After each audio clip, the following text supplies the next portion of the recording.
Hey guys, subscribe for daily content, and if you're shopping for gear, make sure you check out the description for the newest items at some of the very best online retailers. There's also links for some of the items that I personally recommend.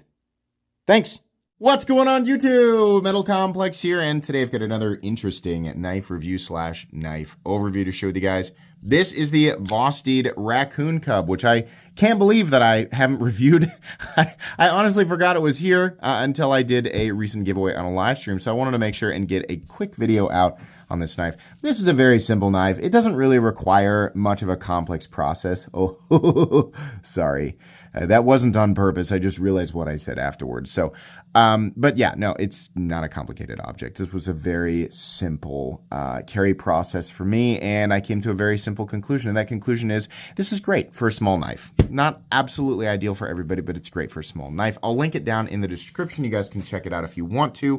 Let's go ahead and get a measurement on this small knife. If you are not familiar with the Vosteed Raccoon, you should be. The full-size one, specifically the top liner lock, is probably one of the best budget knives that has ever existed. For real, if you don't own that knife, it's really, that's a hard knife to beat, dollar for dollar. It is really incredible. This is obviously the baby brother.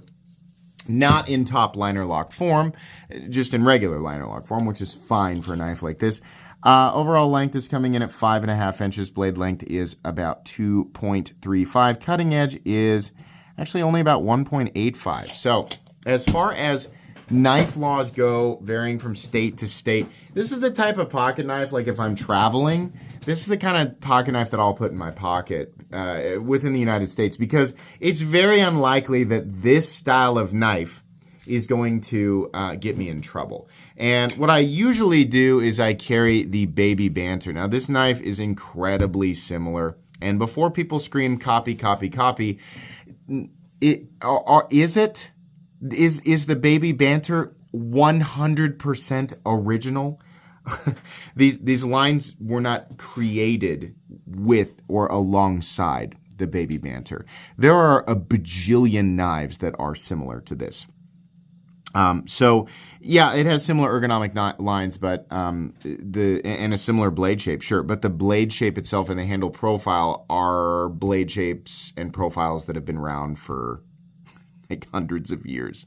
So yeah, it's in the same style for sure. But this is the one that I've been carrying. I like the choke up. I like that I can get a full grip on it, and I like that it's not something that I have to worry about in my pocket. So it's definitely in the same vicinity there. Let's go ahead and do some other size comparisons against some other knives. Any custom skills you find in this section can be found down in the description under Original Goat and Others, up against the 8010 and the 8020.5. The Raccoon Cub. I keep wanting to say Baby Raccoon, so if I do, you guys know what I mean, right? It's the same thing. It's small. How about up against the Spyderco PM2 and the Spyderco Para 3? I bet it's still small. Let's have a look. Yep. Finally, let's put it up against the Benchmade Group Tillion, or in this case, the Ritter Hogue and the Hogue Deca, still small. How's the action? Well, as is the case with most tiny knives, it's not it's not perfect. Like, manipulating it is not like an, oh my gosh, it's such an amazing experience. It is easy though. Front flipping it, a little awkward, but you can do it, and deploying it with the thumb stud, same thing. It's easy to deploy. I find myself having to adjust a little bit. I have to like adjust down the knife. And usually I use the back of the knife to brace against my hand, but because it doesn't exist, it's so short, it's just kind of an awkward process. But I can do it, and it's easier to manipulate than a lot of other smaller knives, right? So it's okay. I'm happy with it. I mean, the bearing action is good, the detent's good, all that. It's just positioning yourself is a little bit awkward, because most people are carrying pocket knives that are larger, especially like modern knives, right?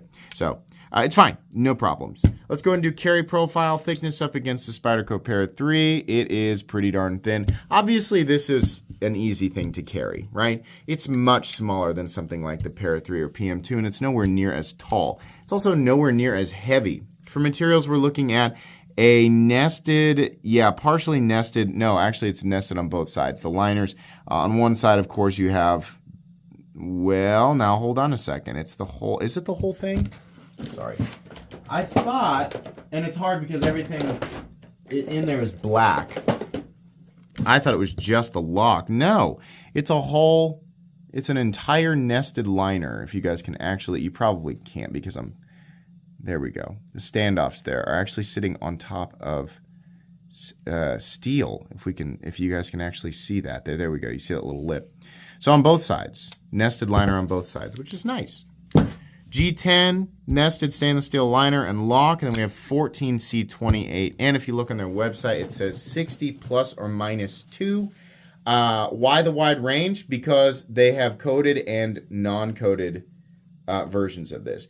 The coated stuff is going to be a point back in terms of the range, and the non-coated will be 1 point up. So if you have a non-coated blade from them, you can expect it to be on the higher end of that range, which is actually pretty spectacular. 58 to 62 is fine for 14C28. In fact, 62 is a bit high.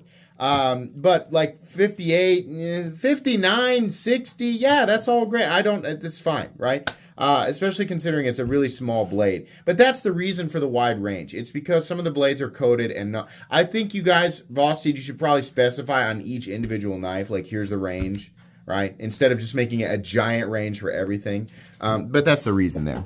So 14C28N, G10, and steel liners. If you're new, 14C28N is generally considered to be the best balanced composition in budget territory.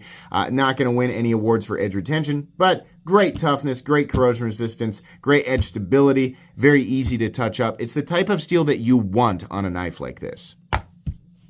2 ounces. This is so lightweight, I will forget that it's in my pocket. I will. I have forgotten that this guy was lost for a long time because I forgot it was in my pocket on vacation. So if you're like me, you might lose it, right? The weight's good. The balance, all that, it feels really small, feels really lightweight. So it's obviously very, very easy to carry. So easy that you'll forget that it's there. Let's go ahead and measure blade stock thickness while I know where my calipers are. Blade stock thickness on this guy, probably like 85 thousandths. That's what I would guess. No, a little thicker, 95 thousandths. Not a thick blade, obviously. Let's go ahead and do a hardware check. I'll get out my tools. As per usual, my tools are very inexpensive and very recommendable. You can find them right down in the section of my description that talks about the tools I use on this channel. I'm going to guess that pivot is a T8, and I have guessed correctly. How about the body screw? That's going to be a T6. I'm not even going to check it. 1 on each side, only 1 standoff, and it doesn't need any more because the other support pillar is the stop pin. So that's fine. Incredibly simple to take apart. A couple of T6 screws, T8 screws, well, 1 T8 screw in the female housing for the pivot. As long as you have the right tools for the job, you should be good to go.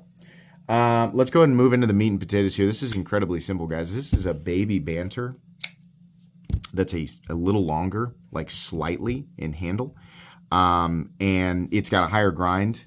It also has, I think, a slightly thinner blade stock. It has thumb studs that are positioned slightly better, I think. Yeah, I like them a little bit higher, I think, slightly better.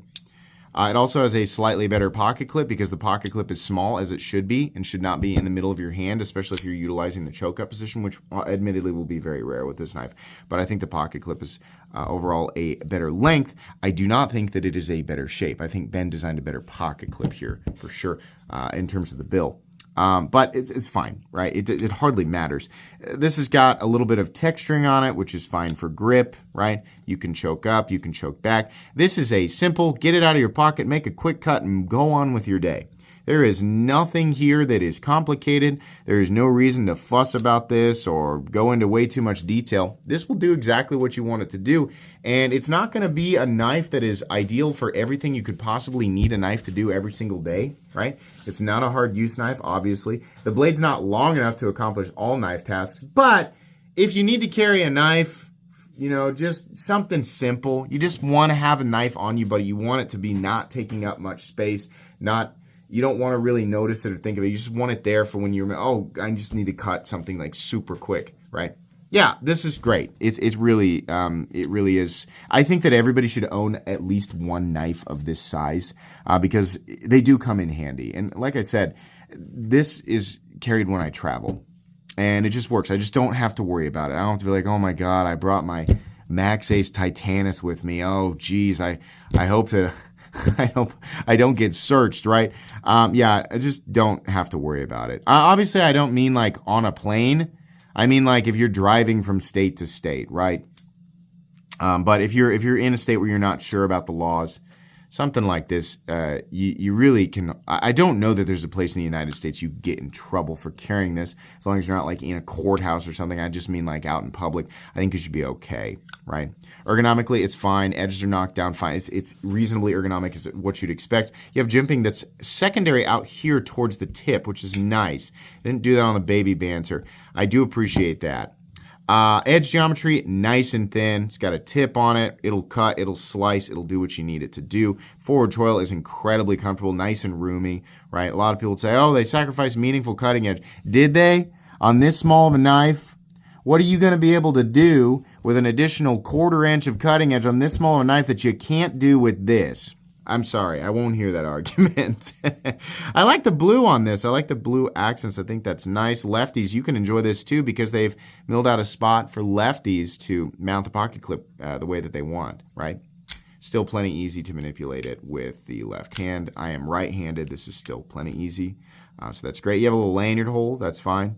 And a stop pin, like I said, located way back here, but that's fine. No blade play up, down, left, or right. No lock stick. No pivot lash. Nice and smooth. Nice detent, honestly. And we are perfectly centered. Is it better than the Baby Banter? I think it's less expensive at $50. I mean, it's essentially the same thing. Yeah, this is a good knife. It's not like, oh my gosh! It's exactly what you'd expect it to be. Like if you're like, I'm fairly new to knives, I saw this on a website, I was just wondering if it's good. Yeah, it's good. It's made out of good materials. It's a good size. If you like smaller knives, like I said, I think everybody should own at least one knife of this size, right? A single-bladed, like, one-hand manipulation knife, because it's going to come in handy at some point. It might not be your dedicated EDC knife. Maybe it is, and that's fine, but eventually you will be happy that you have one knife of this size, unless your hands are absolutely massive, right? I wear an XL glove. I enjoy knives of this size periodically, but nowhere near as much as my full-size knives. But I'm glad that I've got a couple. So this one in particular is going to the person who won it on my live stream, but I'll continue on with the Baby Banter. Truthfully, though, if you asked me which one I would pick, I had no competition for the Baby Banter for a long time. And I think if you already own this knife, it's really, really good, right? The blade shape's a little bit different. I think the Raccoon Cub is a little tiny bit better, but most of the stuff that I would list as reasoning is all personal preference. So it is less expensive though, I believe. So yeah, for $50, yeah, I don't have a problem with this at all, right? If you're of the mindset that small knives have to cost like $5, then just go to Home Depot and buy the thing in the jar. I mean, why are you watching this video? But if you know, right, if you know what you're looking at, $50 is a fair price, right? Or if you don't know what you're looking at and you trust me after, having handled literally thousands of knives, right? If you trust me and what I compare and contrast with to determine quality and all of that, yeah, $50 is a fair price for this. So I'll put it in my recommended knives playlist. I'll also put it in my cheap knives I like playlist because it is in fact a cheap knife that I like. Please make sure to follow me on Instagram at metal_complex and on TikTok at _metal_complex. If you enjoyed this video, leave a like. If you'd like to check out my other content, I do, of course, have lots of videos of knives that are either expensive or inexpensive that I do or don't like, so check those out. And if you enjoy all my content, go ahead and click on that Metal Complex logo right there and subscribe because there's definitely more coming. Thanks again for watching, everybody, and have a great day.